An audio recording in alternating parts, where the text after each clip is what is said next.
Cachoeira da Caverna, parte de baixo.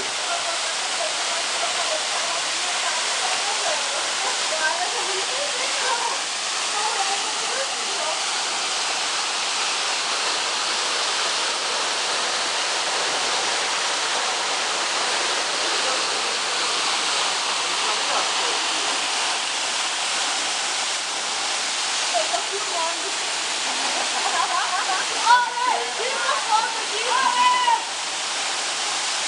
Eu tô filmando, né?